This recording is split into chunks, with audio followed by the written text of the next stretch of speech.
샬롬. 혹시 번아웃이란 단어를 아십니까? 우리말로 번역하면 소진, 탈진이라는 것입니다. 번아웃. 우리가 어떤 일을 할 때 다들 열심히 합니다. 최선을 다하고 밤을 새워들 일들을 합니다. 근데 어느 순간에 보게 되면 내 능력의 한계를 뛰어넘는 것을 깨달아서 그 순간에 모든 것들이 더 지쳐지고 낙심할 때가 있습니다.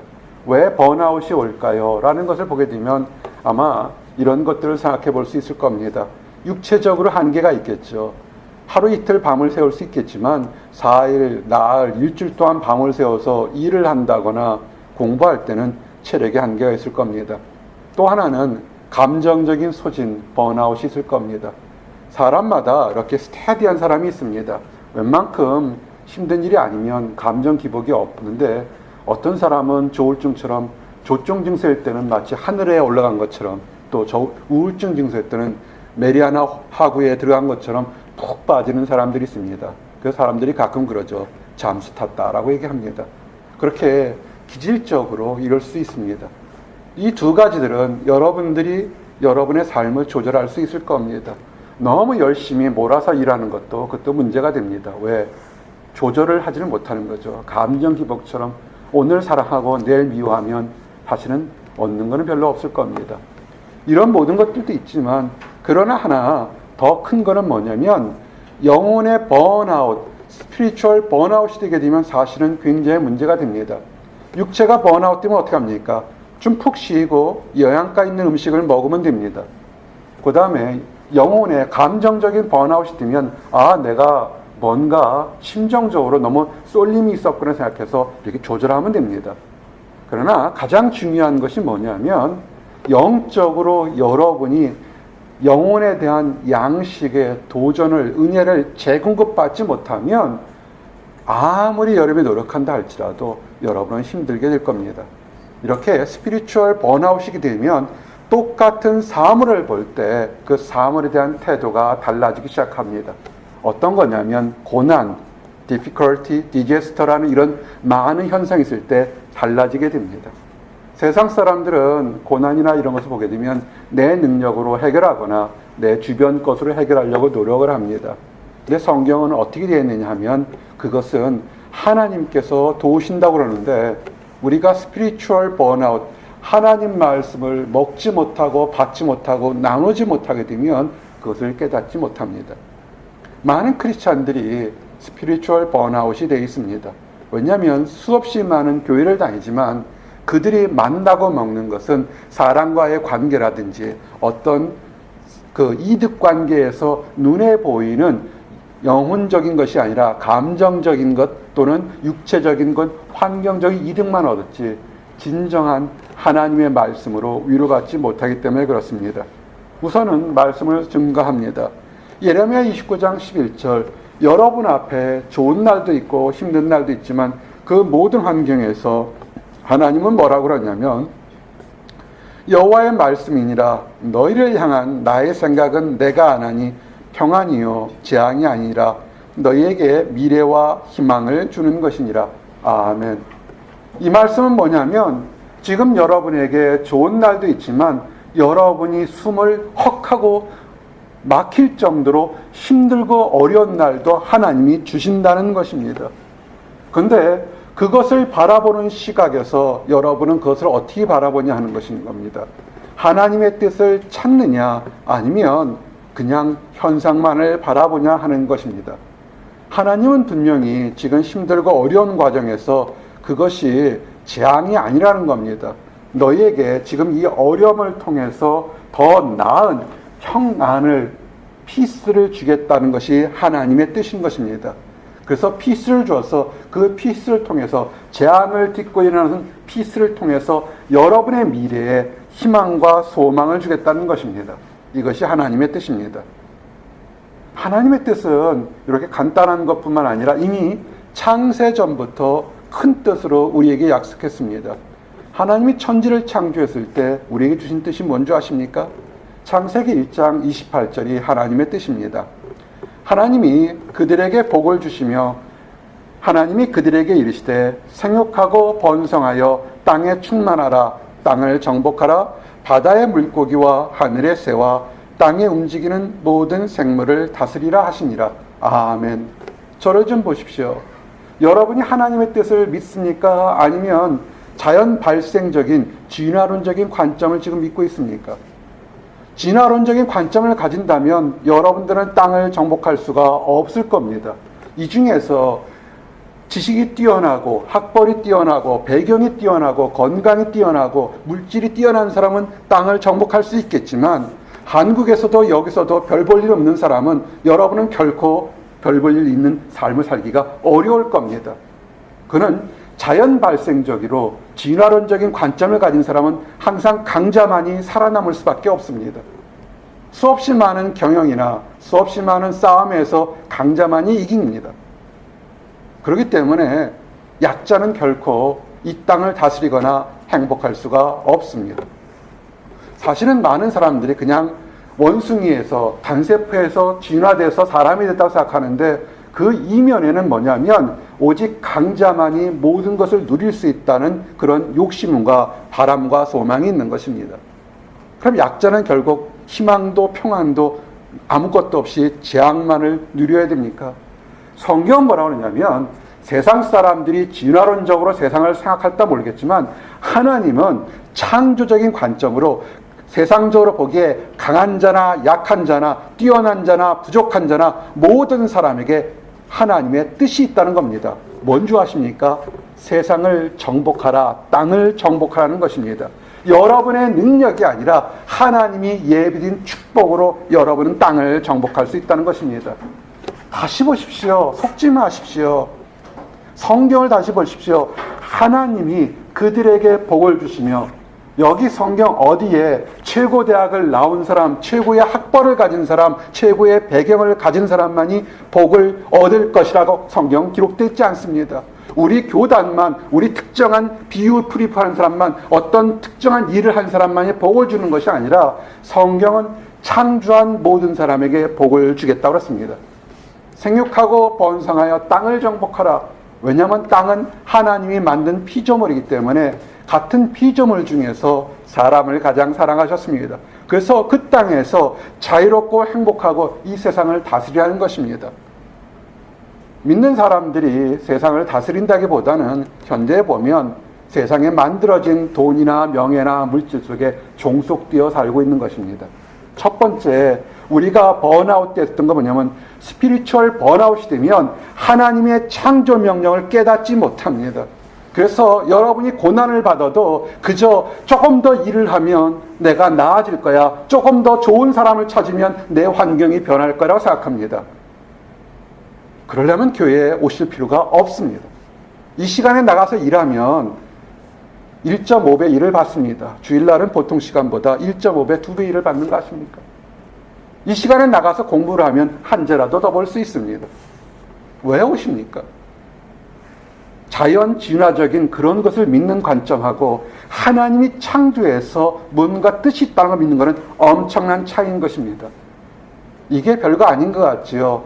그러나 이것이 하나님의 섭리를 믿는 사람, 크게 믿든 강하게 믿든 약하게 믿든 간에 믿는 사람과 안 믿는 그저 유전학적으로 진화적인 관점을 믿는 사람은 가정 논리에서도 차이가 있습니다. 만남에서도 차이가 있습니다. 남녀 관계에서도 차이가 있습니다. 가장 간단한 것이 뭐냐면 천지를 창조하고서 하나님이 가장 기뻐하는 게 뭔지 아십니까? 가정입니다. 창세기 2장 보니까 여호와 하나님이 아담에게 취하신 그 갈빗대로 여자를 만드시고 그를 아담에게서 이끌어 오시니 아담이 이르되 이는 내 뼈 중에 뼈요 살 중에 살이라 이것을 남자에게 취하였은즉 여자라 부르리 하니라. 이러므로 남자가 부모를 떠나 그의 아내와 합하여 둘이 한 몸을 이룰지로다. 아담과 그의 아내 두 사람이 벌거벗었으나 부끄러워하지 아니하리라. 아멘. 창세기 2장 22절에서 25절에 하나님의 섭리가 이것이 고난을 대하는 것을 보게 됩니다. 현대 가정에서 가장 많은 문제가 뭡니까? 남녀가 사랑해서 육체적으로 사랑해서 환경적으로 사랑해서 아주 취미가 동일해서 갈 수 있는 허니문 피리어드는 옛날엔 3년이라고 그랬답니다. 근데 요새 학자들이 얼마냐면 1년 반이랍니다. 1년 반 후에는 이미 허니문 피리어드는 끝나기 때문에 가정은 깨질 수밖에 없습니다. 왜 그러냐면 진화론적인 관점이나 유물론적인 관점에 보면 더 나은 것, 더 이득을 얻는 것, 남녀 간의 관계도 가정도 뭔가 내게 이득을 얻어야 됩니다. 내가 저 사람을 만나면 통장에서 돈을 얼마나 얻든지, 내가 저 사람을 만나면 신분이 변하든지, 내가 저 사람을 육체적으로 뭔가 이득을 얻든지, 뭔가 얻고 싸우는 것들은 그런 사랑 싸움으로 변할 수밖에 없습니다. 그러나 성경은 그렇지 않습니다. 약자나 강자 모든 사람에게 축복을 예비한 것처럼 하나님은 외로운 사람들을 보지 않기 때문에 아담이 외로워하는 것을 보기 못해서 그의 가장 소중한 갈빗대를 쥐어서 여자 가장 소중한 에센스를 만들었던 겁니다. 성경 뭐라고 했습니까? 아담이 가장 멋진 프로포즈를 합니다. 이는 내 뼈 중에 뼈요 살 중에 살이라. 여러분의 남자친구가 여자매들에게 이런 프로포즈 한 적 있습니까? 당신은 내 생명의 에센스 오브 에센스라고 고백하는 사람이 있습니까? 당신이 이뻐서, 당신 집안의 배경이 좋아서, 당신의 학벌이 좋아서, 결혼하면 내가 시민권이 생길 것 같아서 이렇게 얘기하는 사람들은 봤어도 에센스 오브 에센스라는 사람이 얼마나 되겠습니까? 하나님의 섭리는, 사랑은 에센스 오브 에센스, 뼈 중에 뼈요 살 중에 살을 취하는 거라고 합니다. 하나님의 뜻은 뭐냐면 남자가 부모를 떠나 독립된 인격체로 부부가 서로 남녀가 살아간다고 얘기를 합니다. 물질적으로, 환경적으로, 감정적으로, 사회적으로 모든 것이 독립된 성인 개체로 살아가는 것입니다. 한국도 그렇고 미국도 그렇고 고부 간의 갈등, 미국은 사위와 장모 간의 갈등을 얘기를 하죠. 왜 그렇습니까? 하나님을 믿는다고 하지만 이 부모를 떠나는 것을 깨닫지 못하기 때문에 그렇습니다. 결혼은 성인 남녀가 완전히 독립돼서 인격적으로 존중받고 인정받는 것입니다. 한 몸을 이룬다고 그랬습니다. 한 몸을 이루는 것이 육체적인 관계만을 얘기하는 것이 아닙니다. 그들의 서로 부족한 것과 연약한 것을 감싸주는 것입니다. 벌거벗었으나 부끄러워하지 않았다. 부부 생활하면 벌거벗게 됩니다. 그것을 얘기하는 것이 아니라 연애할 때는 얼마든지 상대방에게 이쁜 모습, 아름다운 모습, 튼튼한 모습을 보이려고 노력을 합니다. 그러나 그것도 세월이 살다 보면 단점들이 많이 보이게 됩니다. 하나님의 뜻은 뭐냐면 그 단점을 책망해서 깨어지고 헤어지고 원망하고 질투하는 것이 아니라, 아하, 저 사람에게 저렇게 부족한 점이 있었구나, 저 사람에게 저렇게 연약하고 아픈 상처가 있었구나, 내가 지켜주고 내가 보살펴주고 내가 따뜻하게 안아줘야지 하는 것이 하나님의 뜻이었던 것입니다. 자, 보십시오.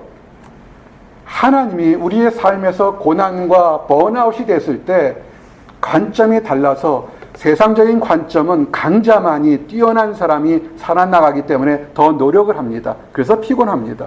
그러나 하나님 뜻은 뭐냐면 창세 때부터 우리에게 땅을 다스릴 수 있는 권세와 축복을 주었습니다. 눈에 보이는 것으로 그 뜻을 보여주기 위해서 가정이라는 것을 보여주면서 남녀가 서로 사랑하며 존경하며 연약한 점도 감싸주는 것이라고 얘기를 했습니다.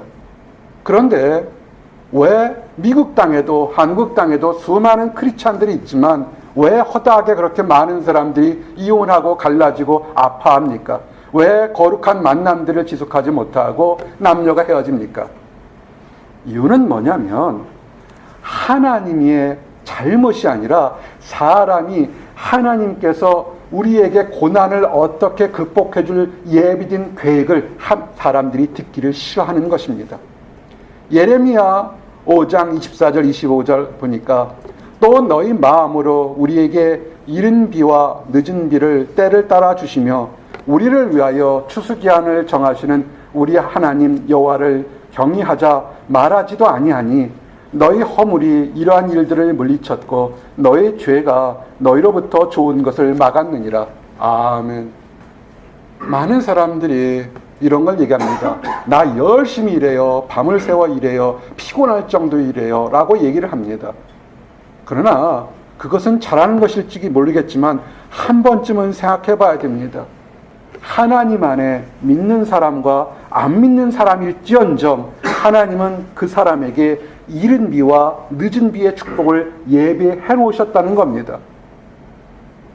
여러분 어떤 사람에게는 좀 빨리 얻는 것이 있고 어떤 사람에게는 늦게 얻는 것이 있습니다. 어쩌면 얻지 못하지만 얻지 못함으로 인하여 다른 것을 주려는 계획이 있습니다. 이른 비와 늦은 비의 축복이 있습니다. 근데 사람들은 뭐냐면 그 축복이 임하지도 않을 것이고 그 축복을 주는 하나님에 대한 얘기도 하지 말자는 것입니다. 그러면서 우리의 죄들이 그 좋은 것으로 오는 것을 우리 스스로 막았다는 것입니다. 그렇기 때문에 우리가 고난이 와도 우리는 허둥지둥할 수밖에 없습니다. 하나님은 고난이 와도 너희를 향한 나의 뜻을 안 하니 재앙이 아니라 평안이요 너희 미래에 소망을 주는다고 분명히 약속했습니다. 힘들고 어려운 것이 재앙이 아니라 평안과 소망을 준다고 했는데 우리가 스스로 막았다는 얘기밖에 들 수가 없는 것입니다. 그러면 어떻게 우리가 다시 하나님의 뜻, 우리 안에서 내가 지쳤을 때, 내가 고난이 닥쳤을 때 하나님이 내게 얘기하는 것을 어떻게 들을 수 있습니까? 로마서 6장 6절 7절에서 우리는 해답을 찾을 수 있을 것 같습니다. 우리가 알거니와 우리 옛사람이 예수와 함께 십자가에 못 박힌 것은 죄의 몸이 죽어 다시는 우리가 죄에게 종노릇하지 아니하려 함이니 이는 죽은 자가 죄에서 벗어나 의롭다 하심을 얻었습니다. 아멘. 여러분이 고난을 이기는 것은 고난 가지고 싸우고 다투는 것이 아니라 내가 정말 예수님과 함께 죽었는지 살았는지를 돌아보십시오. 내가 예수님과 함께 십자가에 죽었다면 그 모든 허물은 이미 십자가에 죽었던 것입니다. 죽은 자가 죄에서 벗어나 의롭다 된 것을 깨닫게 되면 되는 것입니다. 하나님 앞에 여러분의 죄를 내려놓고 내가 정말 하나님과 함께 십자가에 죽었는지 그것을 확실한다면 여러분 안에 축복이 임하는 것입니다. 내가 교회를 수십 년 다녔지만 여전히 내려놓지 못하고 하나님 앞에 내 죄를 내려놓지 못했다면 가장 먼저 여러분의 고난을 해결하기 위해서는 십자가 앞에 회개하고 죄를 내려놔야 된다는 것입니다. 그러면 우리에겐 새로운 축복이 열리기 시작합니다. 로마서 6장 22절 23절 그러나 이제는 너희가 죄로부터 해방되고 하나님께 종이 되어 거룩함에 이르는 열매를 맺었으니 그 마지막은 영생이라. 죄의 삭은 사망이요 하나님의 은사는 그리스도 예수 우리 주 안에 있는 영생이니라. 아멘.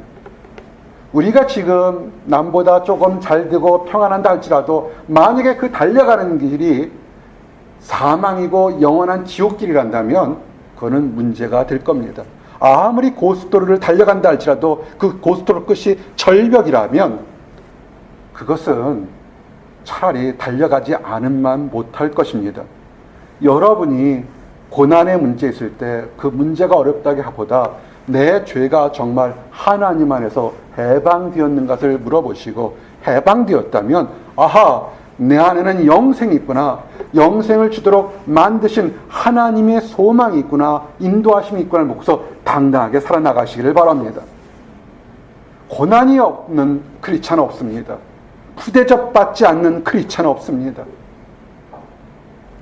올바르게 살고 하나님 말씀대로 살려면 살수록 이 땅에서 조롱과 멸시와 천대받을 수밖에 없습니다. 세상적으로 계산해 보십시오. 여러분이 하나님 안에서 예배를 드리는 시간에 다른 사람들은 공부할 겁니다. 안 믿는다고 논하여 더 열심히 할 겁니다.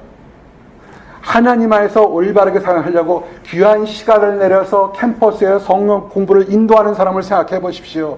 그 시간에 실험을 하게 되면 한 번, 두 번 더 할 겁니다. 그들이 바볼까요? 그들은 귀한 시간을 내놨습니다. 안 믿는 사람들은 이해가 안 될 겁니다. 조롱할 겁니다. 그러나 하나님은 여러분들 안에 있는 찌꺼기, 더러운 것을 씻어내서 가장 은도 아닌 정금처럼 순수한 금으로 인생을 만들기 위해서 여러분들을 연단시키시는 겁니다. 이사야서 48장 10절에 보니까 보라 내가 너를 연단하였으나 은처럼 하지 아니하고 너를 고난의 풀무불에서 택하였노라. 아멘. 여러분, 은은 약한 불에서 녹습니다. 그러나 정금은 그 은이 녹는 것보다 더 센 불에 강해져야만 그 불에서 녹습니다. 여러분이 다른 사람보다 환경적으로, 마음적으로 어려운 거, 그거 여러분이 부족하거나 뭔가 잘못된 것, 그것만은 아닐 겁니다. 하나님의 뜻은 뭐냐면 여러분에게 고난을 주어서 더 거룩한 모습으로 나오게 하실 겁니다. 이걸 아는 사람들은 이제 고난에 대한 관점이 달라집니다. 모르면 왜 나만 이렇게 외롭게 하고, 왜 나만 이렇게 멸시받고, 왜 나만 이렇게 남보다 뒤척이냐라고 생각할 수 있지만, 하나님이 은보다 정금처럼 내 인생을 만들기 위해서 나를 지금 연단과 고난을 주시는구나 생각하면 그의 고백은 욥의 고백처럼 됩니다. 그러나 내가 가는 길을 그가 아시나니 그가 나를 단련하신 후에는 내가 순금같이 되어 나오리라. 아멘. 욥기 23장 10절의 고백입니다. 내 인생길을 그가 하나님이 아시니까 나를 단련시킨 후에 내가 지금 힘들고 어렵다 할지라도 나를 단련시켜서 믿음이 더욱 굳건해져서 순금같이 되도록 하는 것이 하나님의 뜻이구나라고 고백하게 되는 겁니다. 우리 다윗이라는 이름 많습니다. 참 좋은 이름입니다. 왜 다윗이 그렇게 좋은 이름이 됐습니까? 하나님 마음에 합한 사람이라고 인정받았기 때문에 그렇습니다. 하나님 마음에 합하기 때문에 그가 똑같은 고난을 봐도 다르게 보는 겁니다. 시편 23편 4절에 뭐라 그럽니까? 내가 사망의 음침한 골짜기를 다닐지라도 해를 두려워하지 않을 것은 주께서 나와 함께 하심이라. 주의 지팡이와 막대기가 나를 안위하시나이다. 아멘. 욥은 내가 너무 힘들어요 했지만 다윗은 뭐냐면 지금 죽느냐 사느냐 경계선에 서 있는 그렇게 힘든 상황에 사망의 음침한 골짜기, 바로바로 언제 죽을지 모르는 그런 힘든 상황에 있었다는 겁니다. 그렇게 힘든 상황에서도 내가 두려워하지 않았던 것은 그가 하나님이 나와 함께 하시고 하나님의 계획이, 나를 인도하실 계획이 있음을 믿고 나가는 것입니다. 나와 여러분이 이런 욥처럼 다윗처럼 믿음 안에 담대함을 가시기를 원합니다. 우리가 욥처럼 믿음처럼 그렇게 큰 믿음이 없다 할지라도 하나님은 우리를 아십니다. 하나님은 우리를 아시기 때문에 우리에게 감당할 만한 시험만을 주십니다. 감당해서 이겨내서 하나님께 영광 돌릴 만한 그런 시험만을 주십니다.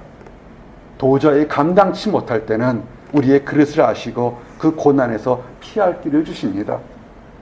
고린도전서 10장 13절 보니 사람이 감당할 시험 밖에는 너희가 당할 것이 없나니 오직 하나님은 미쁘사 너희가 감당하지 못할 시험 당함을 허락하지 아니하시고 시험 당할 즈음에 또한 피할 길을 내사 너희로 능히 감당하게 하시느니라. 아멘. 당당하십시오. 지금 어려움이 있다 할지라도 하나님이 내가 이 고난을 이겨낼 수 있다고 생각하기 때문에 어려움을 주는 겁니다. 남보다 더한 어려움이 오면 하나님이 내가 다른 사람보다 믿음이 더 커지고 순도가 높아질 거라 생각하니까 나에게 이런 고난을 주시는구나 라고 생각하며 오히려 기뻐하십시오. 정말 여러분이 감당하지 못하고 넘어질 때쯤에는 하나님이 여러분을 피할 길을 주실 겁니다. 이것을 우리 마음에 들면 우리가 고난이 올 때 어떻게 하냐면 우리는 구하고 두드리고 찾는 겁니다. 하나님, 내가 하나님 앞에 지금 어려움이 있사오니 하나님, 내가 이 고난을 이겨낼 수 있는 믿음을 주시고 내가 부족하고 연약하고 다시 옛 죄성에 살아나서 유혹에 빠질 것 같으면 거룩한 곳으로, 안전한 곳으로 나를 옮겨달라고 이렇게 기도하셔야 됩니다. 마태복음 7장 7절 말씀이 뭡니까? 구하라 그리하면 너에게 주실 것이요 찾으라 그리하면 찾아낼 것이요 문을 두드리라 그리하면 열릴 것이니 구하는 이마다 받을 것이요 찾는 이는 찾아낼 것이요 두드리는 이에게 열릴 것이니라. 아멘. 문제가 있을 때, 고난이 올 때 그 문제를 풀겠다고 그저 앞뒤 생각 안 하고 막 달려드는 것이 아니라 오히려 고난이 올 때 무릎을 꿇고 주님께 주여 도와주시옵소서, 하나님만이 이 문제를 해결할 수 있사오니 주여 이 부족한 종에게 지혜를 주시고 인도해 주시고 혼자 있어서 내가 외로움 때문에 넘어질지 모르니까 좋은 동역자를, 좋은 목자들을 내게 붙여주시옵소서라고 이렇게 기도하셔야 됩니다. 이렇게 기도할 때 하나님은 그 목소리가 크든 작든 결코 버리지 않는다고 얘기했습니다.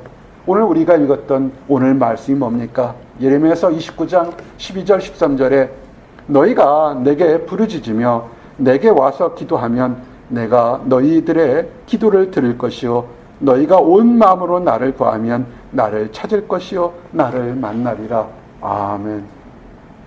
기도합시다. 기도하는 곳에 오고 함께 기도하십시오. 여러분 힘들고 어려울 때로 오히려 고난이 올수록 기도하기를 원합니다. 그리고 또 하나, 우리가 이리 봐도 저리 봐도 내가 잘못함이 없을 때가 있습니다. 그럴 때 고난이 오는 것은 우리가 더 큰 하나님의 약속을 우리도 경험하기를 위한 것입니다. 세상에 이런 것이 있습니다. 아버지가 갑자기 죽었습니다. 이제 그래서 자식들이 상속을 해야 되는데 상속에는 두 가지가 있다고 얘기들 합니다. 아버지가 갑자기 죽었을 때 재산이 많아서 상속을 하게 되면 그 재산도 상속받지만 아버지가 지은 부채도 자식들이 상속받게 됩니다. 선택은 그 후손들이 있습니다. 상속을 받을 것인가 안 받을 것인가. 만약에 여러분들이 하나님의 자녀라면 우리 주 예수 그리스도가 가졌던 것을 우리가 상속받게 됩니다. 무엇이 있습니까? 예수 그리스도가 받을 영광과 축복과 모든 것들을 하나님 안의 칭찬을 우리가 받을 수 있습니다. 그리고 또 한 가지, 예수 그리스도가 죄인들을 위해서, 연약한 자를 위해서 십자가를 지었던 그 고난도 우리도 받아야 된다는 것입니다. 크리스찬이 예수 그리스도의 고난을 받지 않는다는 것은 그것은 상속을 포기하는 것과 똑같은 것입니다. 로마서 8장 16절 17절 보니까 성령이 친히 우리의 영과 더불어 우리가 하나님의 자녀인 것을 증언하시나니 자녀이면 또한 상속자 곧 하나님의 상속자여 그리스도와 함께한 상속자니 우리가 그와 함께 영광을 받기 위하여 고난도 함께 받아야 할 것이니라. 아멘. 힘드실 때 예수님이 어떻게 하셨는가를 생각해 보십시오. 예수님이 선을 베풀었습니다. 예수님이 기적과 이적을 베풀어도 그들은 조롱하고 회방했습니다. 가진 것이 없다고, 나사렛은 촌동네에서 무슨 유명한 것이 있을 거냐고 눈에 보이는 것으로 그들의 학벌을 폄했고 그들의 가치를 폄하했습니다.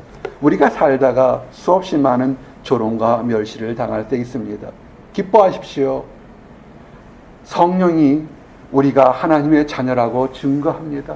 예수 그리스도가 애매히 고난받으면서도 십자가를 지어서 수많은 사람들을 구원했던 것처럼 우리도 하나님의 자녀라면 하나님의 자녀답게 살다가 세상의 조롱과 멸시를 받는 것 당연한 것입니다.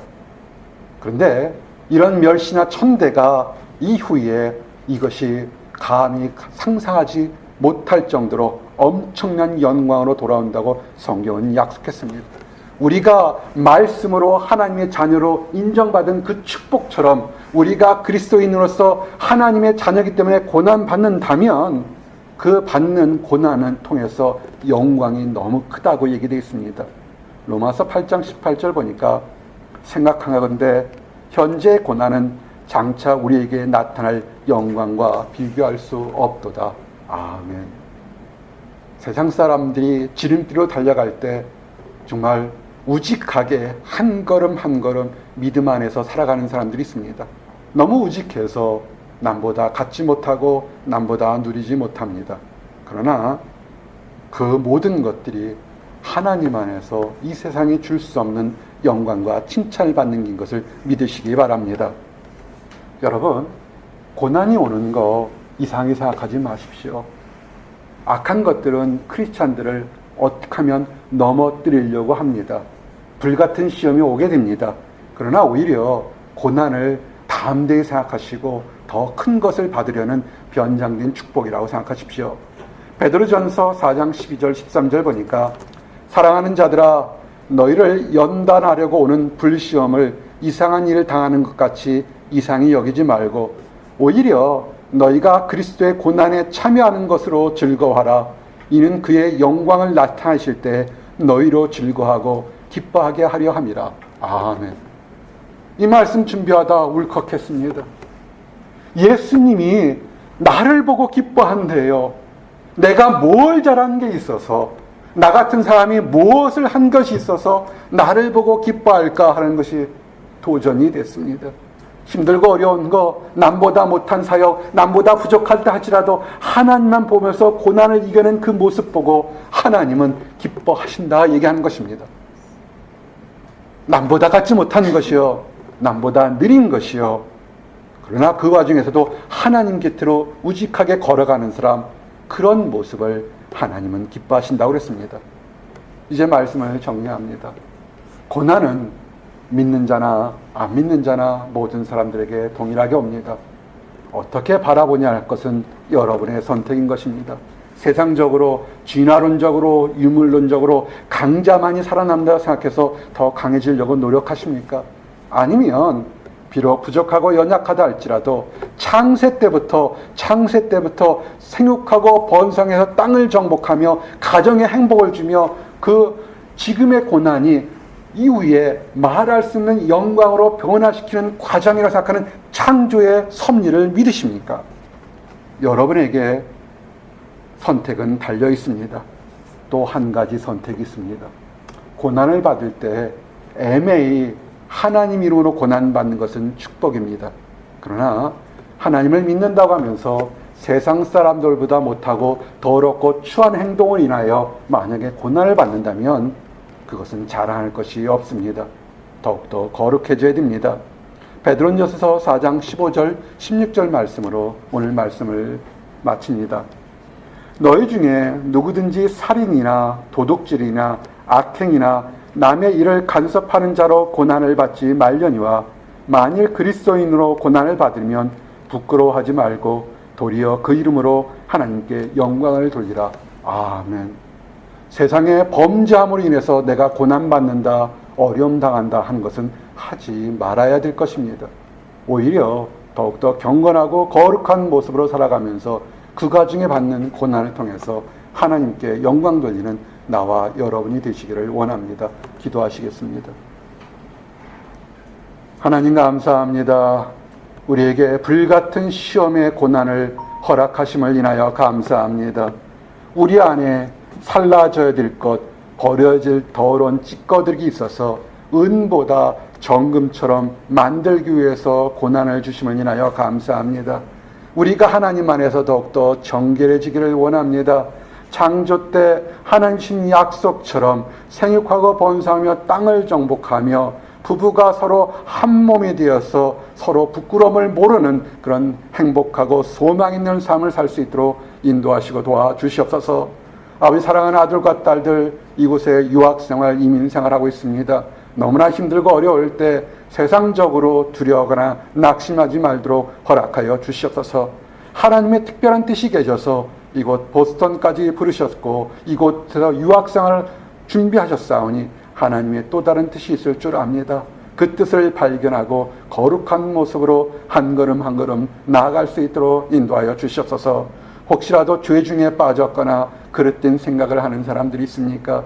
아버지, 이제는 돌아와서 하나님의 깊은 뜻을 바라보고 고난을 이겨내며 칭찬과 영광받는 삶을 살 수 있도록 허락하여 주시옵소서. 감사합니다. 예수 그리스도 이름 받들어 기도드렸습니다.